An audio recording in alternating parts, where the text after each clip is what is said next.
If you want to make your business and your marketing memorable, then your marketing needs to tell a story.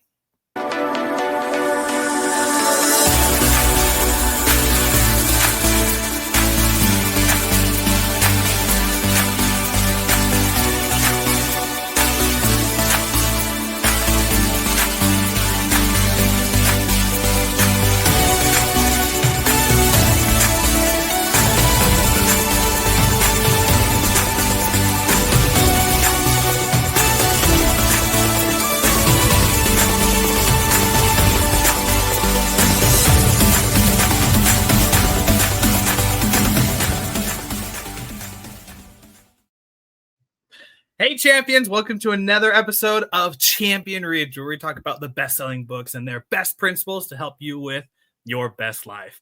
I'm so glad to be your host today, William Blake. We're also joined by our co-host Ian Sturmer, as well as the founder of Champion Circle, Mr. John Kovacs Jr.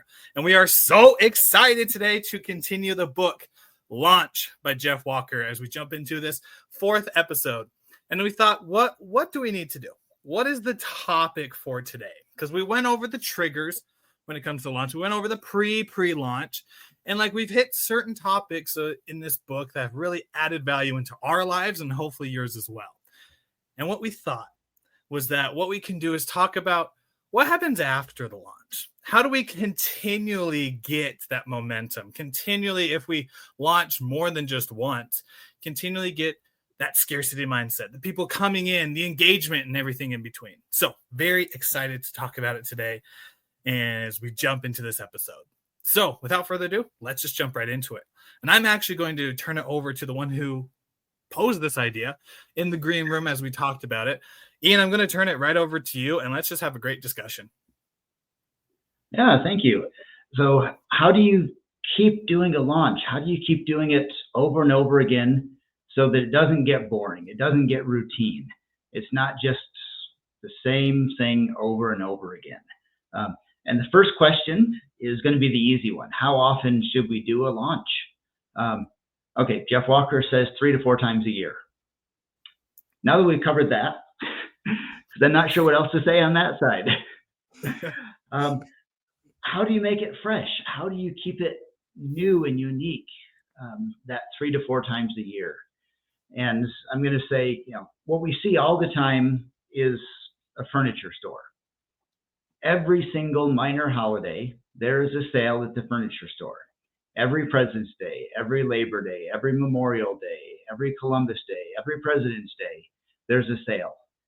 And well, yes, that gets a little bit routine. We know it's going to happen, but it's also very timely when it does that because we know it's now. It's Memorial Day. Memorial Day is only on a Monday, so this sale is going to be 2 weeks at the most. Okay, every sale is. But in our mind, it's very timely. That's what it is. So I'm throwing out an idea to you guys here. This is just kind of top of my head. Just thought we should do this. The Champion Reads Groundhog's Day Extravaganza. You won't believe your ears. You won't believe your eyes. You won't believe how much your life changes when you listen to the Champion Reads Groundhog Day Extravaganza. Okay, are you guys excited now? Totally. We should do that every single time. Yeah. So one of the simplest ways is what's going on in the world. What's happening right now that you can put it out there? What's a news headline? What's the latest trend? What's the movie coming out to tie it into? How can you make your launch exciting at that moment where people's minds know that a week, a month, a year from now, it's not going to be the same world that it is when you do your launch. And you've only got that one single time that launch is going to coincide with Groundhog's Day 2025. So that's my first thought is you got to make it relevant to what's happening right now. That'll never happen again. So people have that sense of urgency, that sense of connection, and the sense of history, to be honest, even though it may not be as grand as all of that, our subconscious works that way. They recognize the timeliness, the sense of urgency and historic moments going on. Yeah, I'll jump in and say, like, to me, the answer to Jeff Walker's question, he says 3 to 4 times a year, and to me, it just depends on what your business is. If you're in the business of selling a product, okay, you got to get creative. There's this thing called a calendar, and if you literally go to like calendar.com or something like that, you can seek all of the holidays. Like the other day, it was like, a recognition to petting your dog day. It's like, okay, let's get creative. If that makes sense with your business, look up all the dog holidays if your business is dog or product related, and do something around that. But you've gotta take a look at what your business is. Now, in Jeff Walker's mind, he's talking about like the official start from the knees up, because you're ground up, you've already built your business, right? From the knees up, you look at the bigger launches, the ones that are going to generate you, multiple zeros in your income for those launches. However, when it comes to staying relevant and keeping your audience excited, we had some really cool concepts, and I'll get into that in a little bit. I don't necessarily want to touch on it right this second, because I know there's a lot of great concepts building off of what you just said, Ian. But the principle here for me is you've got to take a look at your business. You got to take a look at your environment and your calendar and say, what makes sense for us? If we're a service-based business, writing the holidays may or may not be the greatest opportunity, because that's something different. But if you have something that you can build anticipation around, and you create your own holiday, or you create your own anticipation through the value of touching base with your connections, your audience, and your community, well, there's an idea. Launching isn't just about launching so that you can make more money. It's literally about developing and growing and enhancing and massaging those relationships that you currently already have. And I'll talk more into that a little bit more, but I'll pass the mic over to our fellow co-stars here. I want to go up next, because 3 to 4 times, that it seems like a lot, which I think it gives that nice little buffer that if the first time you launch doesn't work, there'll be another one. And for most people don't know what your product is. Most people won't know what your service is. And so when you put it out, and let's just say you fail at it, it doesn't go the way you go. A couple months later, you figure out all the nuts and bolts, you try it again, and then boom, it might explode. I think it was Lewis Howes, as I was watching his beginning of his story of what he was doing. He wrote a book. John, I think you might actually know this better than I do. He wrote a book, went out and tried to sell it, and just did horrible. Like, he couldn't sell it, and just was not working for him. And then with whatever he does, he wrote another book. And then it just like flew off the shelves. Everyone wanted it. What started his whole thing with going. And so I don't know why I'm jumping on that failure side, but like multiple times you can be able to launch it if it doesn't work. For those people who are scared that this has to be the big perfect thing, it doesn't. And the other thing is, like, 3 to 4 times you're hitting on the major stuff going on. Like, you got November, which is Black Friday and around the holiday time. You got 3 months back around August, so back to school for everyone that's going there. End of summer. Then you got the beginning of the summer sales in May as you jump into the wonderful sunny place. And then you got what's the other one? And then like Valentine's Day, right? Share our product with someone you love. Share our service with someone that you care about, whether it's business or in your personal life. So it's just, in each of these things, it's not about perfection. It's about just getting it and then getting it out there, I think, is more important than perfection, for sure. Yeah, getting it out there is the big thing. There's certain holidays, certain events and things that can lead themselves to a theme to go along with it. But I just came back from a vacation in Japan, and in November, there were these big signs in the stores, Black Friday sale. Well, Japan doesn't have Thanksgiving, let alone a Black Friday, but they still have Black Friday sales. probably because the news is worldwide now. But you can create any event. I attended a lecture with Gary Vee about a year ago now, and he was talking about social media. And he said that this has changed the landscape of everything with sales. Now, he does something a little bit different than what Jeff Walker says. Gary Vee said he spent years building up an email list that's useless now. I think there's still a benefit there. But Gary Vee's point was you can go online and you can create an online event. And if it bombs, the great thing is 3 days later, no one remembers there was anything going on anyways. And you do another one because one, our attention spans are about 6 seconds long nowadays, 3 seconds on social media. But so many things are happening. You know, it's so far buried in our feed that we can move on and do it again.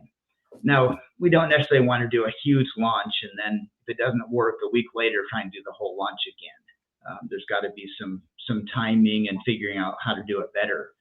But the fact is, if something doesn't work, no one's going to remember an advertising campaign that bombed. No one's going to remember that something didn't work. Matter of fact, a lot of times it's the opposite. Raise the hands here for you, those of you looking on camera. Who remembers the Taco Bell campaign? Yo quiero Taco Bell with a little chihuahua. Do you know what no, Willie doesn't. Okay. Do you know what the result was of that campaign for Taco Bell sales? No idea. Nothing. Do you know what the only actual result was from that campaign? Adoption of chihuahuas skyrocketed. People saw the commercial, they decided they wanted a dog, not a taco. It was a great campaign that's in our 2 out of 3 of our minds here, but it didn't work for that. And none of us said, well, Taco Bell failed. They went on to the next campaign, and we went out and bought tacos. So you can't fail with a launch. All that can happen is nothing, unless you really offend somebody. Let's not go there now. So the continual launch, you learned a little bit from the last one. If it didn't work, you have time to figure out what to do better. But you can't fail a launch. You can only not do anything more until the next one. Yeah, you're right. Nobody can take your money on a launch. You know, the only thing that can be gained is the money you earn, or in not talking about money, just reach. I want to go back to, and by the way, I just have to say, yo quiero Taco Bell. That's what the Chihuahua instilled in my brain for all these years. And plenty of other failed campaigns, but I'll just leave it at that. I want to go back to this relationships idea, because think about this. You should think, how many times a year can I launch? Can it be, 12 times, once a month? Because truly you want to touch base with your audience, and you want to do it in really great ways. We were just talking about Gary Vee. Gary Vee wrote a great book called Jab, Jab, Jab, Left Hook, which talks about giving value, but then asking in return. And so you develop that cadence with your audience. Well, let's talk about how launching can develop great relationships with your audience. I run a publishing company called Integrity Publishing, and just about every other month we're producing and launching a brand new first of all, Amazon Kindle ebook for free that falls in line, that goes onto the Amazon bestseller lists, so that we can call and give titles to 300, almost 400 now new authors, the title of best-selling author. It's a really awesome experience. But we have now since put out about 29 books over the last few years.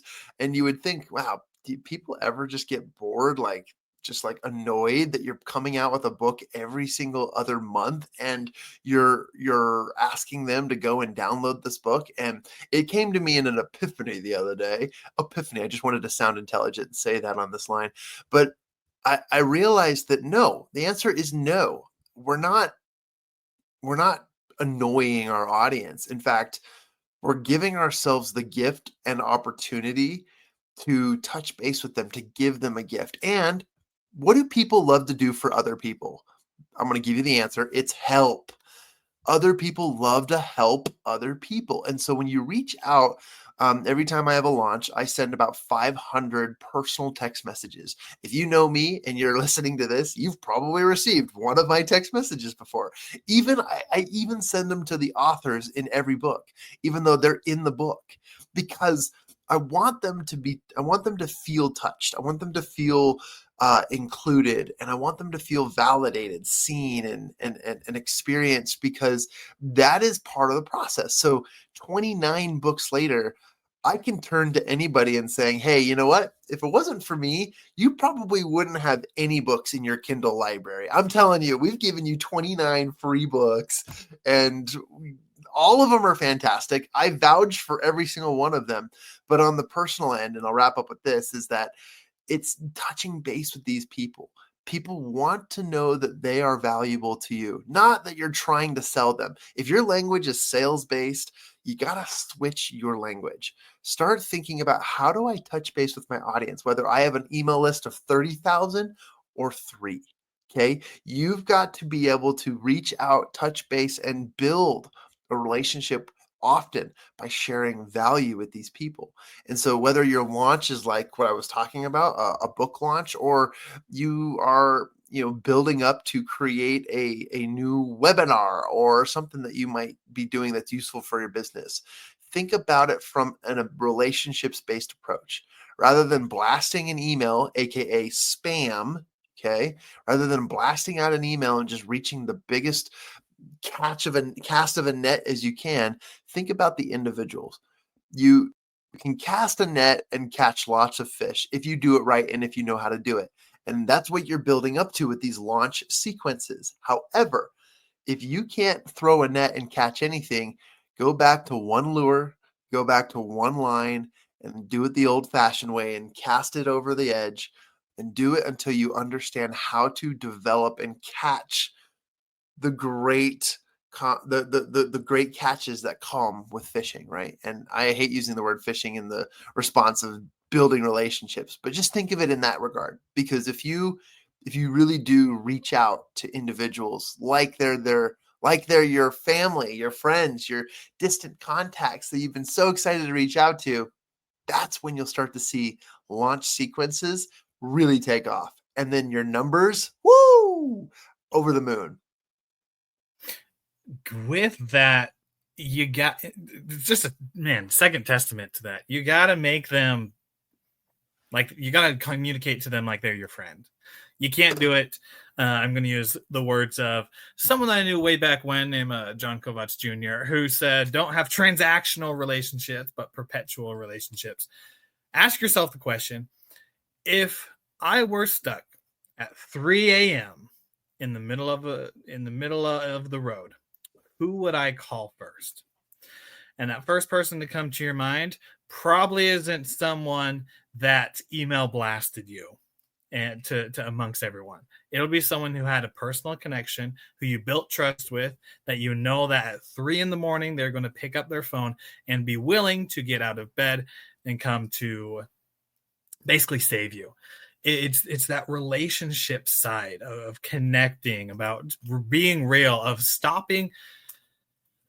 I'll say this. I over the last 5 days last week, I reached out to 50 different people. 10 people a day was my goal. And out of these 10 people, there was one person in particular that I reached out to. And it felt like as we were talking, it was very surface level talking. And so at the very end of it, he was just like, yeah, I wish the best for both of us.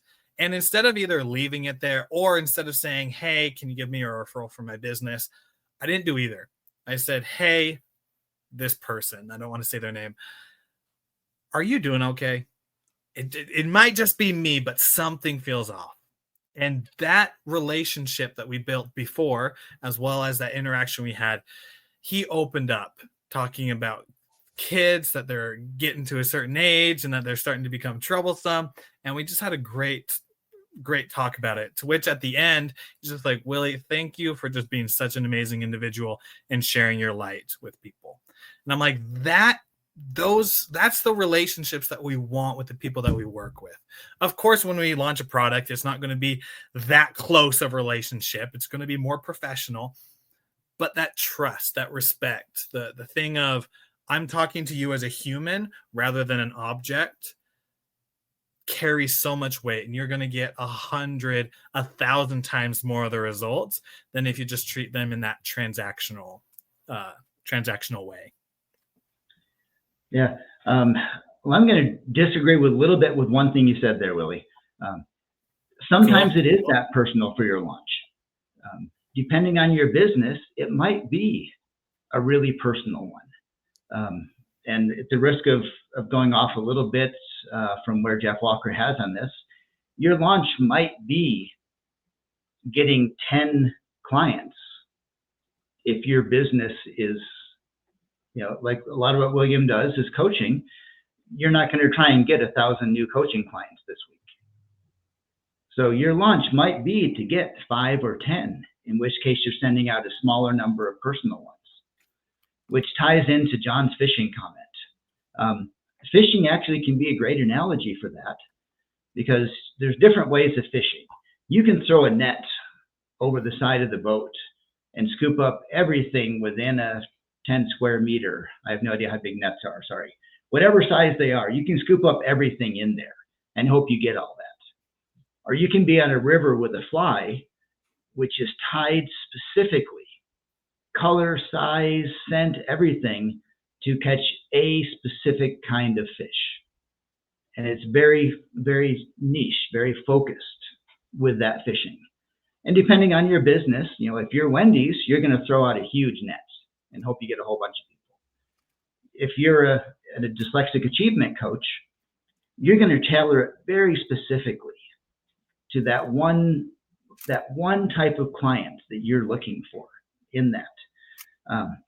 And I think just an out there advertising example that we've all seen, which is a master of this, is Subaru.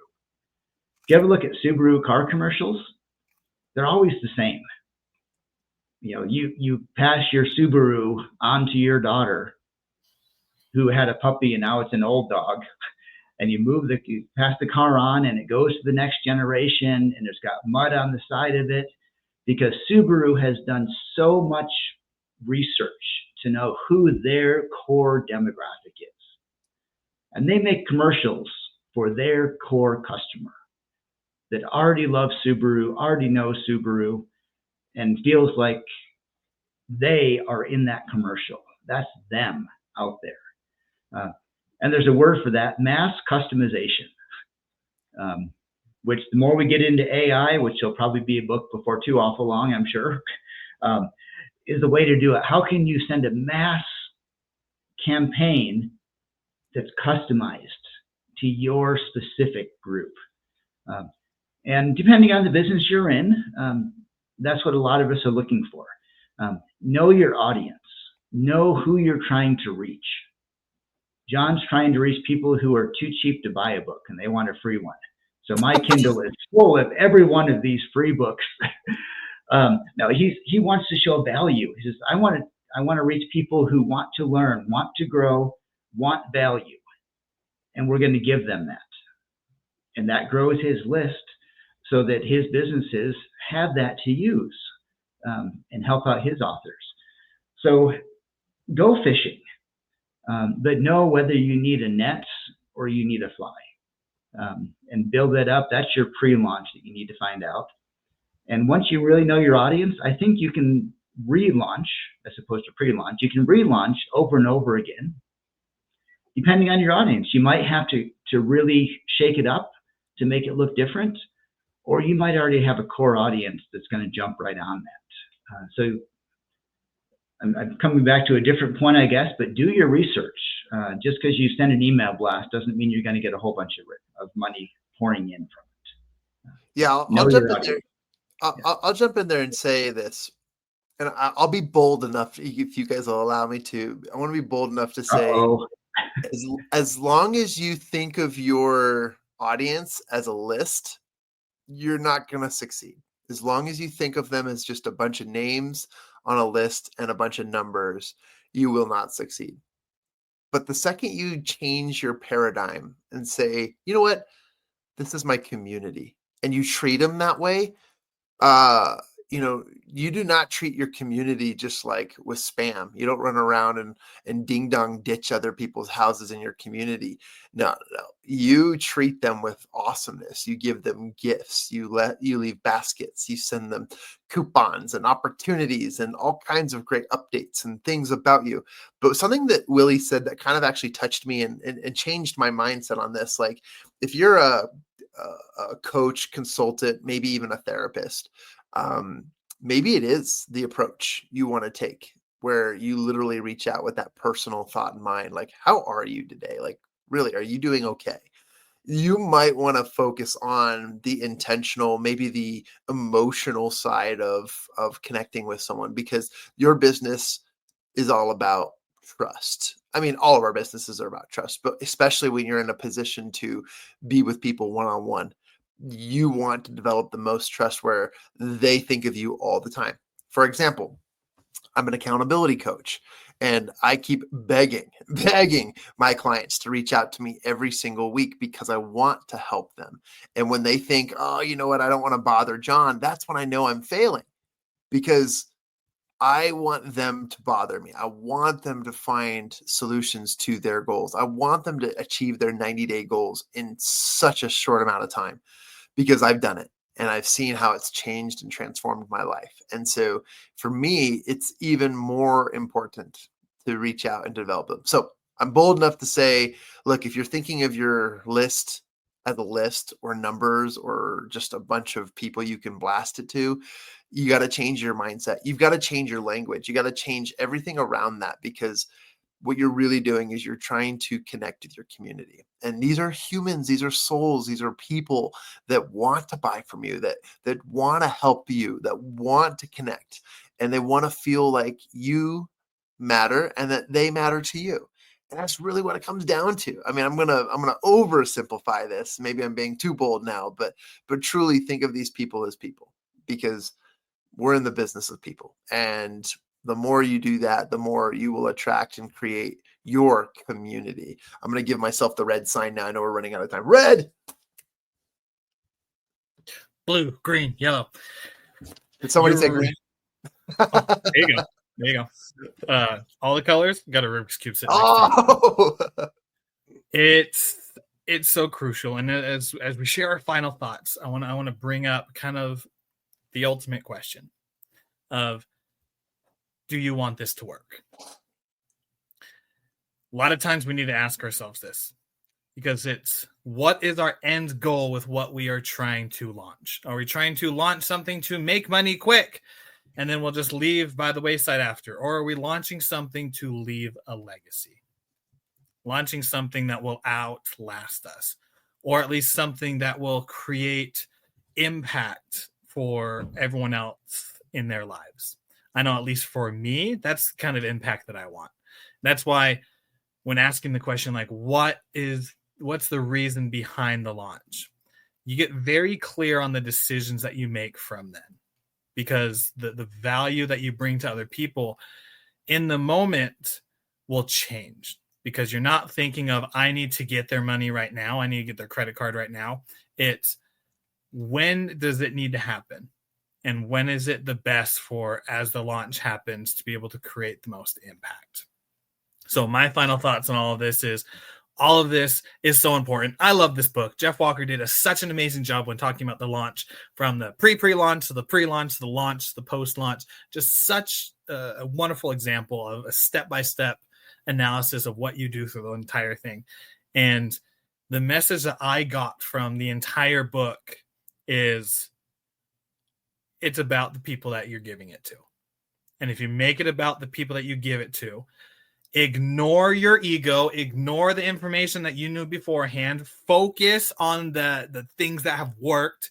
Hashtag Go Launch by Jeff Walker. Focus on the things that have worked.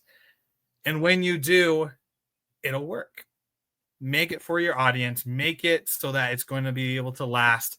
And I'll go out just like John did and make a bold statement of, if you do that, drop everything you knew, focus on what works, and do it for your audience, you're going to create such an amazing business that you're going to be up there with all the other big brands that we hear about. But only if you focus on your audience and you make it so that it works for them, not just you. I love that. And that actually is the same thing that I was thinking about, William, as we talked about that. I wrote down here genuine and circled that. And then after that, I wrote down the 4 words that are key to success. Care about your customer. If you care more about your customer than about the dollars they're going to give you, they're going to feel that. And we see that in advertising all the time. I use McDonald's because they're so successful. Their commercials show people smiling and laughing and happy. They don't show people handing over money at the register. Now, does McDonald's want the money coming in more than they want people happy? I don't know. I'm not going to go there.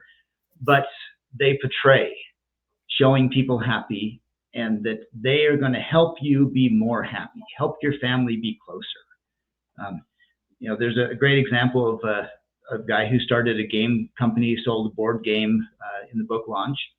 And he didn't say it specifically, but I believe this guy had a vision of people, families sitting down and having fun together and growing closer. And that's what he wanted. He wanted people to smile and laugh and have fun, not just get money coming in. And yes, we need money. It's a necessary evil, all of that. But if we don't show our customers in our launch, in our message sent out, that we care about them, we're never going to be successful. People aren't going to want to watch us grow. And at the risk of this being a bad analogy, look at big pharma out there who now has a reputation that they just want our money. They don't want to cure people and make people happier. I don't know if they do or not. But they suffer, at least in the public opinion, because people have the impression that they're after their money, not after their well-being. So we need to be after people's well-being, show people we care about them. And the only way to show our customers that we truly care about them is we need to truly care about our customers and keep that as a focus, that we want our customers to be happy. And I believe that success will come with that. You got to have a decent product. You got to be able to get the message out there, but you have to put your customers first, and they have to know it. And in my final words, I'll just say, per Ian's example earlier, I always saw myself as a Land Rover / Jaguar guy. I like that fancy looking, sleek car rolling down the road, take it to the outdoors, just looking so good. And you know who my wife always thought she was? The exact same you described as a Subaru commercial. She has her Subaru with the camper on top, and then she opens up the trunk and out pours a car full of dogs. Well, guess what my life is, guys?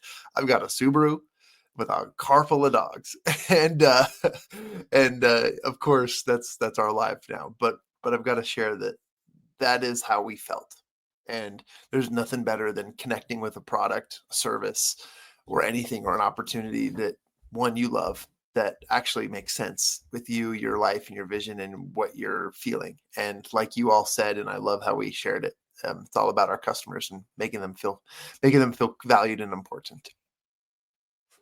Absolutely. And champions, that wraps up another episode of Champion Reads. Jeff Walker's book Launch is such a fantastic book, and glad that we're able to wrap up the entirety of the series that we did on this episode. If you found inspiration in this episode, go ahead and subscribe to our podcast.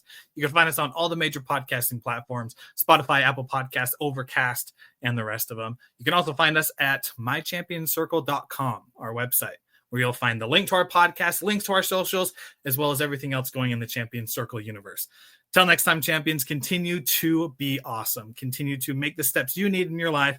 And always remember, when you put the focus on your audience and the people who matter the most, that will truly show who you are, who your business is, and you're going to get the money and the expertise, as well as the business that you are wanting in the future. We'll see you on the next episode of Champion Reads.